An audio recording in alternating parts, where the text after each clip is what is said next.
One of the most infuriating things about this year's election, and of course Donald Trump's re-election, is that he should not have won. I mean, honest to God, this guy shouldn't have even won the Republican primary. And not just because of what's happened to him over the last 4 years, but when you look back at his presidency, from start to finish, the whole thing was a disaster. He didn't do a single good thing for this country. He promised these certain corporations aren't shipping your jobs overseas. Then as soon as he turns around, what do? They ship their jobs overseas. Why do they do that? Because he signed the USMCA, which gave them the ability to ship our jobs overseas. He mishandled COVID from the start, caused us to politicize wearing masks and protecting our neighbors. He instituted the tariffs that sent farmers into record number of bankruptcies. He built part of a southern border wall that started crumbling to dust from being rusted out within a year. Everything he touched as president was trash. And then, of course, the criminal charges, January 6th, all of that together. Anyone should have been able to beat Donald Trump both in the Republican primary and then in the general election. But it doesn't seem that anybody can beat him. Which leads me to my next question here from YouTube user at MaryAdare5697, who asks, why does it seem like no one is able to stop the orange monster and his cronies? I tell you, if I had an answer to that, I would already be the chair of the DNC. But I don't know. And I hate to, I pick out these questions. I personally went through and selected them, and I selected a question that I can't answer. But my inability to answer is actually my answer. Because this defies all common sense. It defies all logic.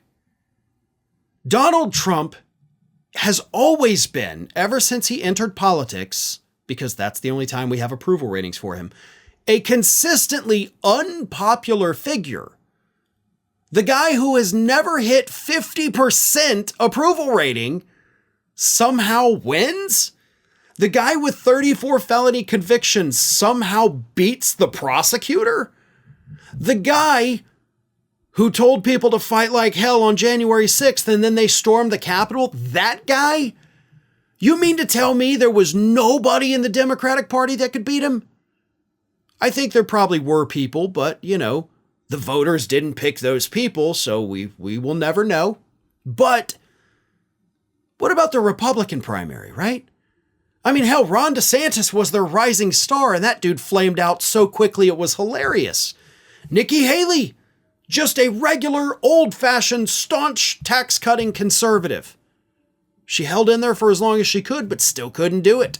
Chris Christie the same way. He's a bully. He's a fighter like Donald Trump. And he believes in the classical conservatism. Couldn't do it. No, honest to God, I've forgotten anybody else who ran in this second Republican primary this year. The first one, of course, I think that was just weirdness that people were like, you know what? Let's see what happens. But in this one, they knew what would happen. They knew how horrible he was. They knew of the criminal charges. They knew of the E. Jean Carroll stuff. They knew of all the other dozens of women that have accused him of horrible things and still said, yep, that's my guy. Love him. He's great. So again, I can't answer why nobody is able to beat him because he seems like the most beatable person on the planet, but he's almost like a horror movie villain, right?